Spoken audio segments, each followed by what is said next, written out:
நண்பர்களே,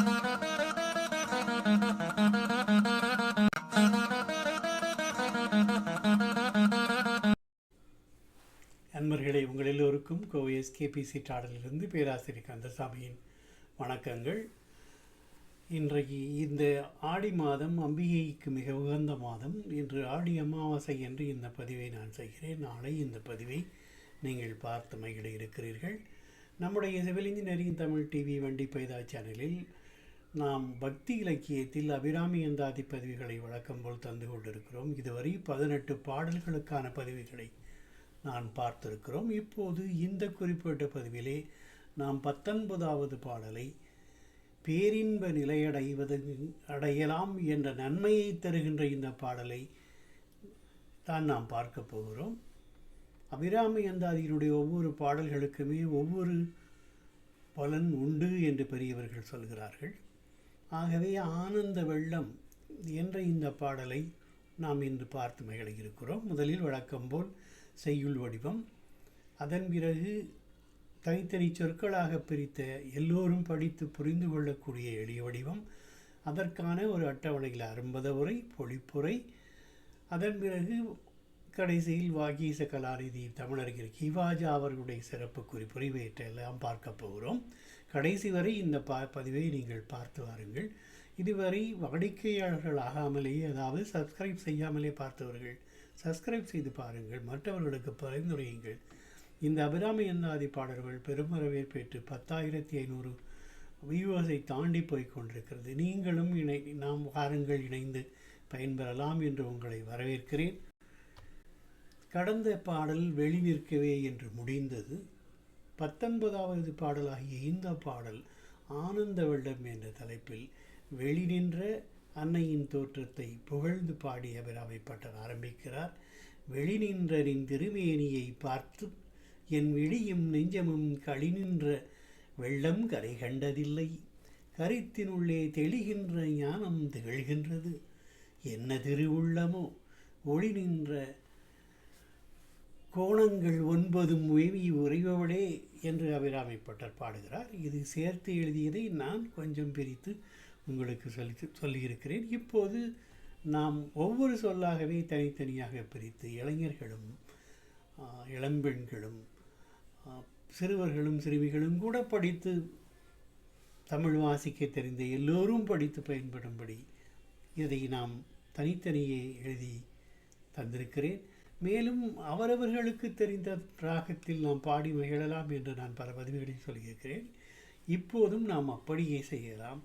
வெளி நின்ற திருமேனியை பார்த்து என் விழியும் நெஞ்சும் களி நின்ற வெள்ளம் கரை கண்டதில்லை. கருத்தினுள்ளே தெளி நின்ற ஞானம் திகழ்கின்றது. என்ன திருவுள்ளமோ ஒளி நின்ற கோணங்கள் 9 மேவி உறைபவளே என்று அபிராமி பட்டர் அன்னையினுடைய அழகை பாடி மகிழ்ந்து அந்த ஆனந்த வெள்ளத்தில் தான் திளைப்பதாகவும் தனக்கு தெளிந்த ஞானம் பெற்றதாகவும் போற்றி புகழ்கிறார்.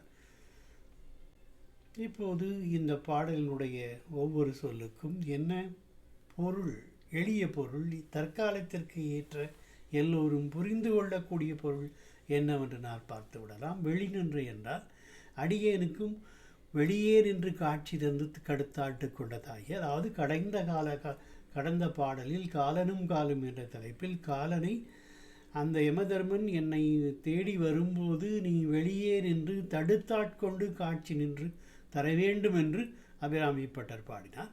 ஆகவே அந்த வெளி நின்று என்றால் அடியேனுக்கு வெளியே நின்று காட்சி தந்து தடுத்தாட்டு கொண்ட தாயே, நின் திருமேனியை, உன்னுடைய பேரழகு திருமேனியை பார்த்து என் வெளியும் நெஞ்சமும் புறத்தே கண்ட கண்ணும் அகத்தே கண்ட நெஞ்சும்.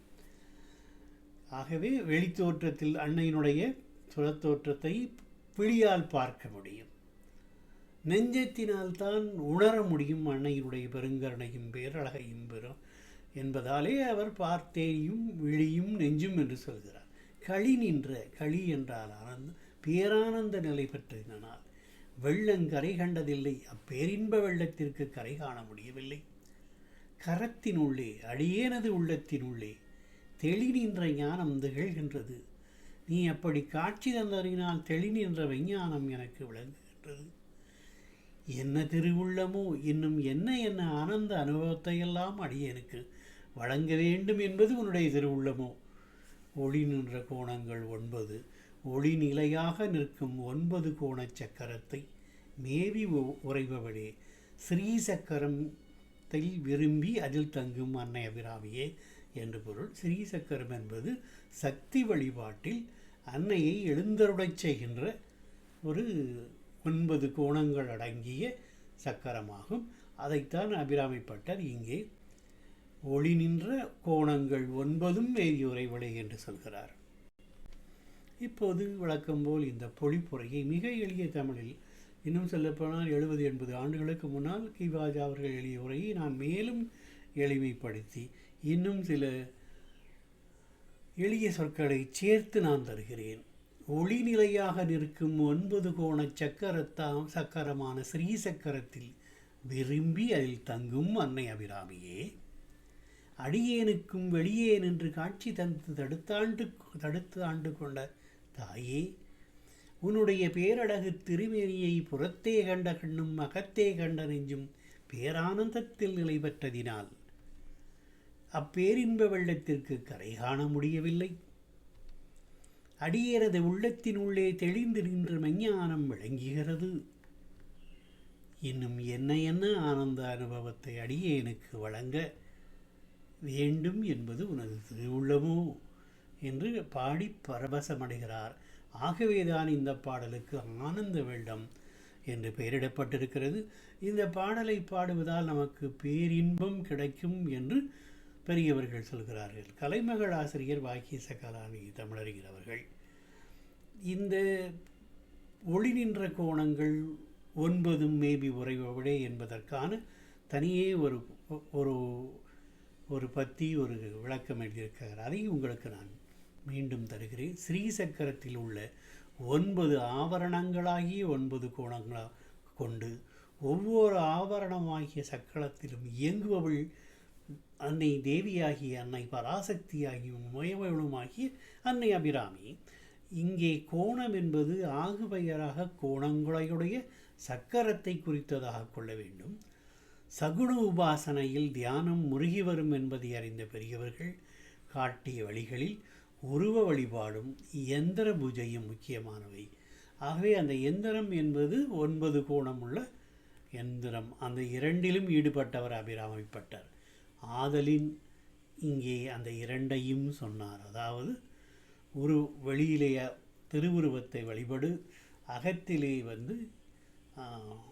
உள்ளத்தில் வழிபடுவது, ஸ்ரீசக்கரத்தில் அவள் தோன்றுகின்ற காட்சியை வழிபடுவது, அம்பிகையை புறத்தே தரிசித்து அகத்தே தியானித்தால் பேரின்பம் உண்டாகும் என்பது இந்த பாடலுடைய உட்கருத்தாகும். மீண்டும் இந்த பதிவை நிறைவு செய்வதற்கு முன்னால் இந்த அழகான பாடலை நாம் மீண்டும் பாடி மகிழலாம். வெளி நின்ற நின் திருமேனியை பார்த்து என் விழியும் நெஞ்சும் களி நின்ற வெள்ளம் கரை கண்டதில்லை, கருத்தினுள்ளே தெளி நின்ற ஞானம் திகழ்கின்றது. என்ன திருவுள்ளமோ, ஒளி நின்ற கோணங்கள் 9 மேவி உறைபவளே. ஆகவே இந்த பதிவுக்கு துணை நின்ற நூல்களுக்கு வழக்கம்போல் நாம் வணக்கங்களையும் நன்றிகளையும் சமர்ப்பிக்கிறோம். தொடர்ந்து சிவில் இன்ஜினியரிங் தமிழ் டிவி வண்டிப்பைதாப்பு சேனலை பார்த்து வாருங்கள்.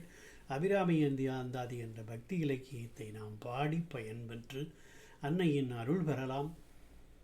அடுத்த பதிவாக நாம் பார்க்க இருப்பது 20வது பாடல், அம்பிகையின் திருக்கோயில்கள் என்ற தலைப்பிலே. இந்த பாடலை நாம் பாடுவதால் நமக்கு வீடு வாசல் முதலிய செல்வங்களெல்லாம் உண்டாகும் என்று பெரியவர்கள் சொல்லியிருக்கிறார்கள். ஆகவே அந்த அழகான பதிவுக்கு காத்திருங்கள். வணக்கம், நன்றிகள்.